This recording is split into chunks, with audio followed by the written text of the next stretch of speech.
obviously so directly, our Muslim community and our full London community.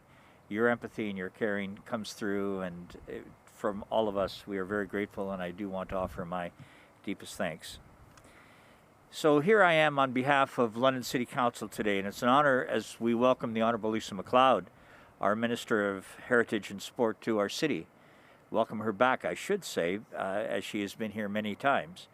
London is the host city of the 2024 Ontario Summer Games. And Minister, thank you for your government's support and your personal support as we do our very best to get through incredibly challenging times. But we'll do it together. And we look ahead to that time and place where COVID no longer dominates our day-to-day lives. If not for the COVID-19 pandemic, London, as you've heard from the Minister, actually would have hosted these games this past year. Well, we're hopeful for this year.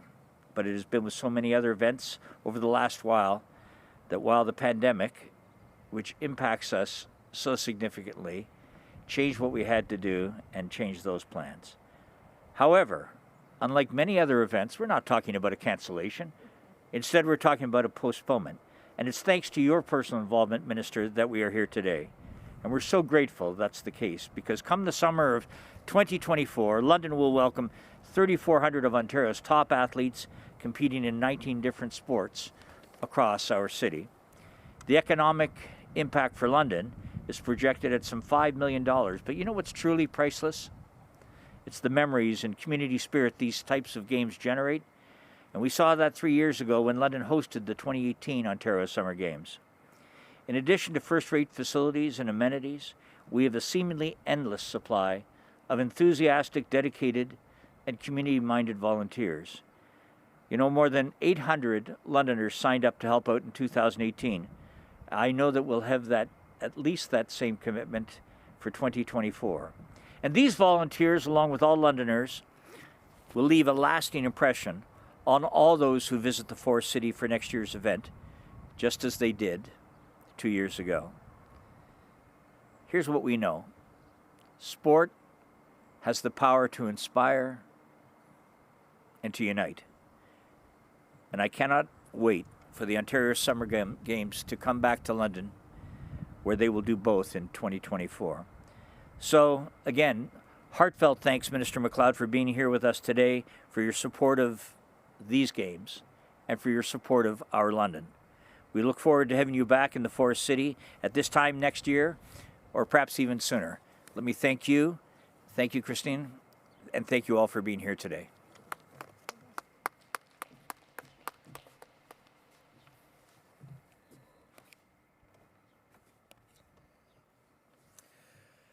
Thank you, Mayor Holden, and thank you again, Minister MacLeod. I'll speak on behalf of Western and the Board of Directors of Tourism London. Western, we're thrilled to partner with the Ministry of Heritage, Sport, Tourism and Culture Industries, the Province of Ontario, the City of London, and Tourism London to host the 2024 Ontario Summer Games. As the Director of Western Sport and Recreation and Chair of the Board of Tourism London, I recognize the great importance of these events on the culture and the economy of our region, and most importantly, the young people from across our province. 4 years ago, Western proudly hosted more than 3,500 athletes from 21 sports for the 2018 Ontario Summer Games. Since then, we have significantly invested in our sport and residence facilities. Major construction is currently underway on our stadium turf, track, lighting, bleachers, and upgrades to the Thompson Recreation Athletic Centre will be starting soon. Western has also made extensive energy retrofits and furniture upgrades to our residences, and plans are underway for major capital expenditures over the short and long term, which will keep Western's residences world-class. These enhancements will allow Western to continue to be a strong community partner here in London for hosting major events like the Ontario Summer Games. Specific venue selections for the 2024 Games are being finalized, and we will look forward to announcing these in the upcoming months. The pandemic has impacted us all in ways we could never have imagined. Through it all, I've witnessed the firsthand resiliency of our young athletes and the strength of our London community. The announcement today demonstrates both. And I'm so excited to say that countdown to 2024 is on. And I'd now like to turn it back to Minister MacLeod for question and answer. Thank you so much, Christine. Thank you. We'll go to the telephone lines for questions. First question, please. As a reminder, please press star 1 if you have any questions. First question from John Shidley-Ho, Canadian Press. Hey, John. Hey, Minister MacLeod. Thanks for the announcement today. Thank you. My first question is a little off topic, but For I you, understand never. that representatives... I know, it sounds like me. I understand that representatives from the Ontario University Athletics and the Ontario College Athletics Association had meetings with senior staff from the Ministry of Sport last Thursday and Friday. And I was curious to know, how did those meetings go? I wasn't part of those meetings. However, the ministry is always excited to engage with our stakeholders to make sure that they're prepared at the appropriate moments when we are able to safely and cautiously reopen their particular athletics. And we're excited that as we advance towards step 2 and step 3, they'll have an ability to first start off with non-contact scrimmages, and they're right now able to do dryland training. And as we advance towards step 3, get back into a return to play that is more normal than has been for the past year and a half. So I'm absolutely committed to working with them and ensuring that that the civil servants that I work with are consistently engaged with them. Follow-up? Great. Yeah, as for today's announcement, Minister, 2024 is obviously a few years away, but how good does it feel to be making announcements like this and being able to look to the long term rather than, having to be putting out fires as we all have for the past 15 months. Yeah, I think that this does signal hope both for that cultural fabric of what it means to be an Ontarian and to be able to support sport and recreation, particularly at an elite level. I think it's hope for that cultural fabric as well for all of the folks from London who will want to come, and volunteer and be part of something that's going to be incredibly amazing.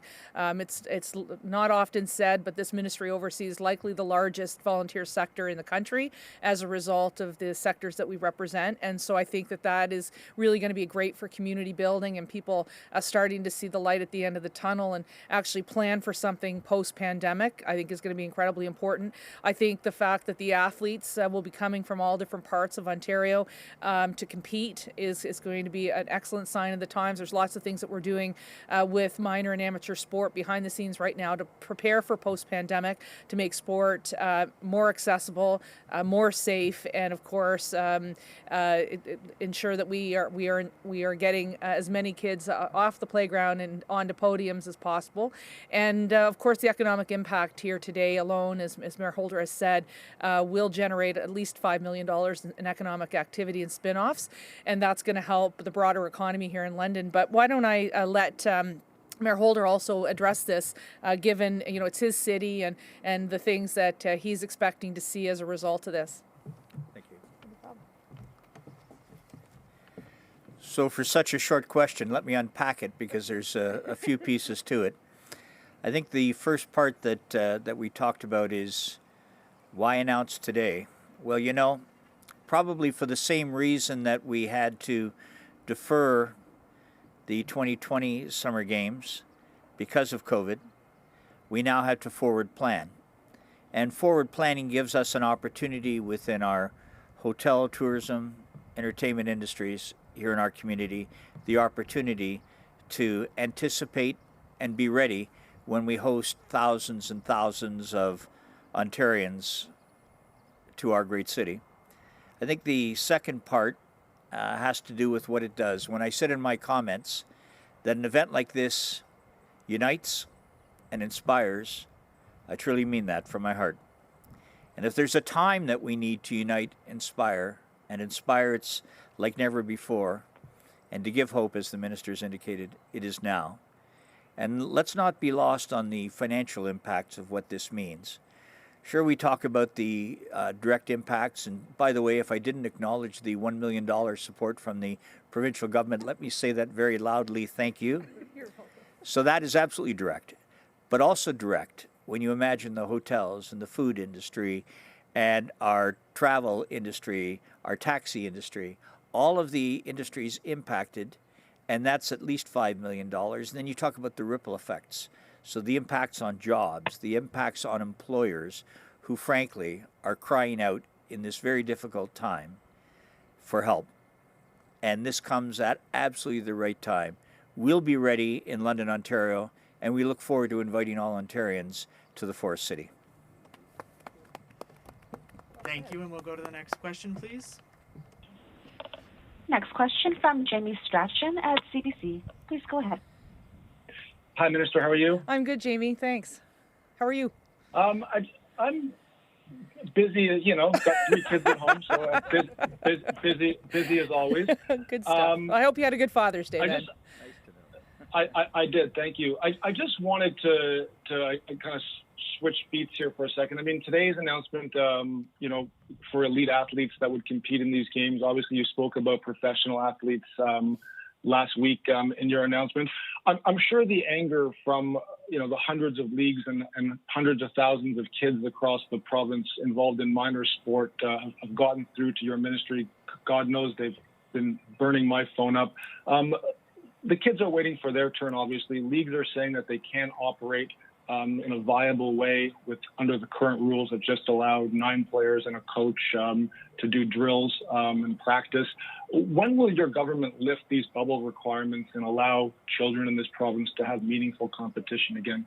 Well, I think fair point. I have a 16-year-old daughter at home who lost most of her hockey season. So, you know, you are getting the angry calls. I'm getting the angry calls, and then I live with the angry as well. So, the reality is this is still a public health crisis. We are guided by the advice of the Chief Medical Officer of Health.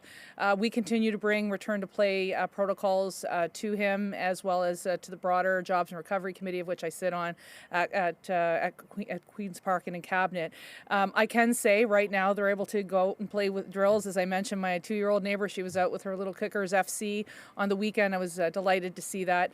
In the next couple of weeks, as we advance to step 2, that will bring a broader return to play with the sense of you know, non-contact scrimmages. Hopefully, we'll be at a point where we'll be able to have spectators. And I think by the time we reach to step 3 in August, we should be in a place where we haven't been at all during this pandemic, which is a broader return to play for all athletes. Both indoors and outdoors. So these are still things that we're working on with public health officials. That said, sport and minor sport in particular are covered in our broader reopening plan for the economy and for society. And so we're looking forward to starting to see that occur. So asking folks to be a bit more patient. The days are longer and they are getting more beautiful.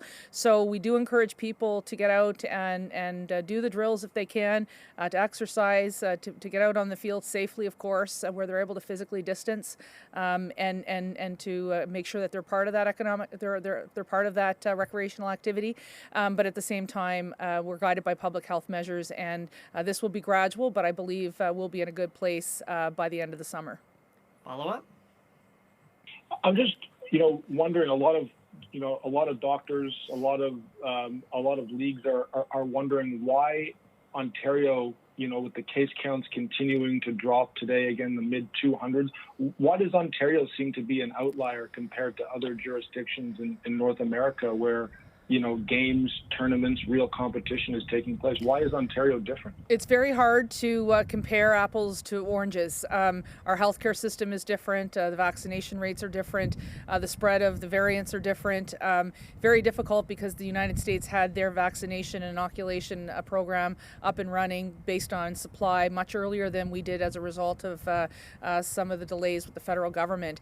So that's where we're at. Other provinces also don't have the same pressures on their ICU, as well as their hospitals. And things can change really quickly, as we've seen in England and other places, but we've seen it here too.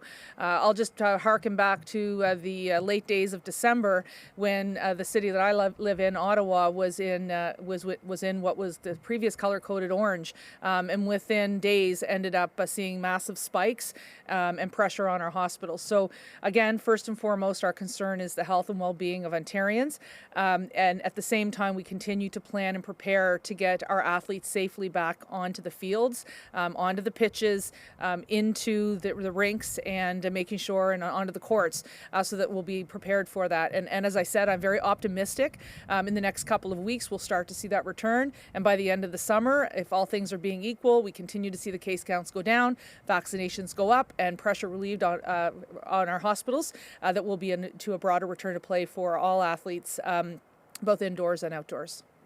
Thank you, and we'll go to the next question. Next question from Mike Stubbs at Global News Radio London. Please go ahead. Hi, Minister. Welcome to London. Thanks, Mike. Happy to be here. Just wanted to look at what you had in mind for fans and stands. I know that's certainly been a question that has come up with regard to CFL or some of the other sports that will return in the fall.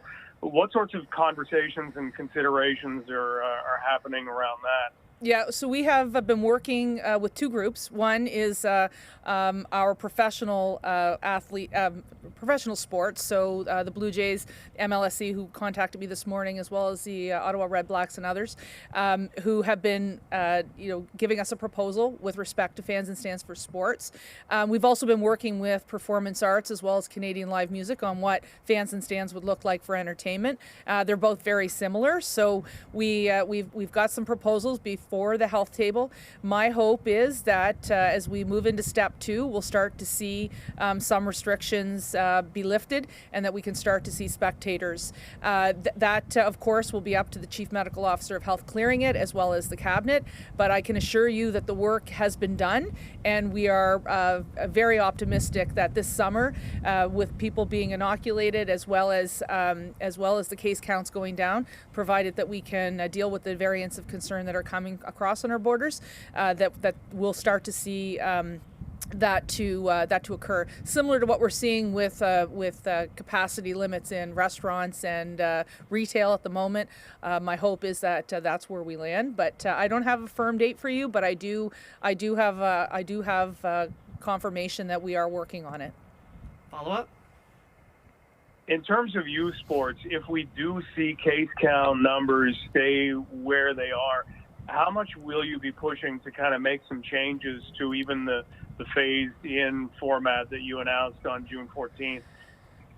So a great question. We continue to have ongoing discussions with the Chief Medical Officer of Health and the Ministry of Health, as well as our stakeholders, to see how we might be able to, if possible, refine things. At the moment, I don't see that changing, but if we do start to see case counts go down and inoculations are accelerated as they have been in the last little while, we'll continue to have those discussions, and I'm always happy to bring that to both the Jobs and Recovery Committee of Cabinet, but also to Cabinet as more broadly speaking. But right now, I think it's safe to say when we move into step 2, those rules will be there.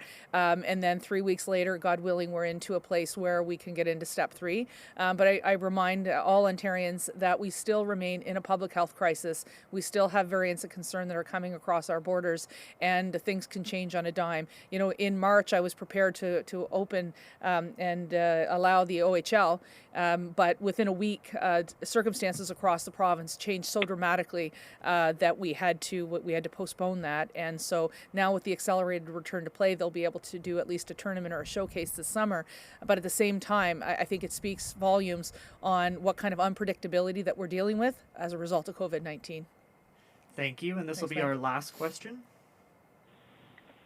Last question from Andrew Graham at Global News. Please go ahead.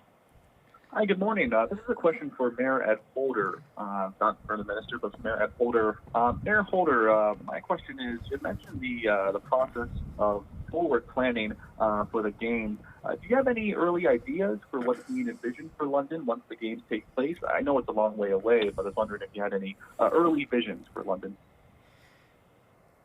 Well, Andrew, thank you for that question. Well, firstly, the advantage of having this kind of notice is that it does give all of our organizations that are impacted in our industry impacted the chance to prepare and to plan. You heard Christine a few moments ago talk in terms of what Western is doing with Thompson recreation facilities there and with the stadium, because they will be one of the focal points of the games.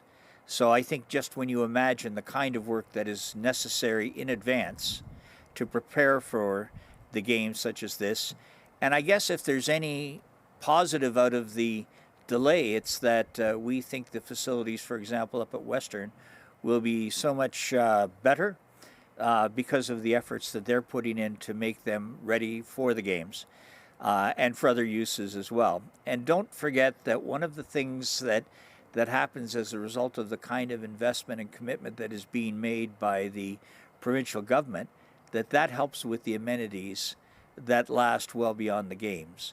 It also extends to the issues of goodwill and puts London, Ontario, one of the largest cities in Canada, on the map in terms of how we do things well and how we do things right. The other advance notice opportunity we have as well relates to our volunteers. We know that we will need close to 1,000 volunteers.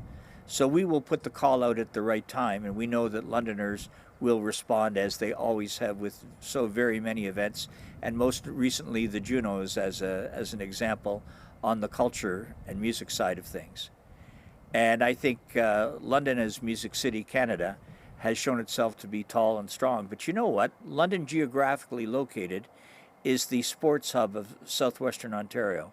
And when you look at the Great London Knights, and you look at our London Lightning, and you look at our junior sports teams and our youth and children's sports teams and facilities across our city, you know what this does? This gives us the opportunity to prepare to raise the excitement level as these young athletes, these young children, have the opportunity to aspire to be the elite athletes that we will see in 2024. To me, that's very much the exciting part, and I really, truly look forward to the games as they go forward in 2024. Follow-up? That's my only question. Thank you so much. Great. Thank you very much, everyone. Thank you. Thank you. Good. Thank you.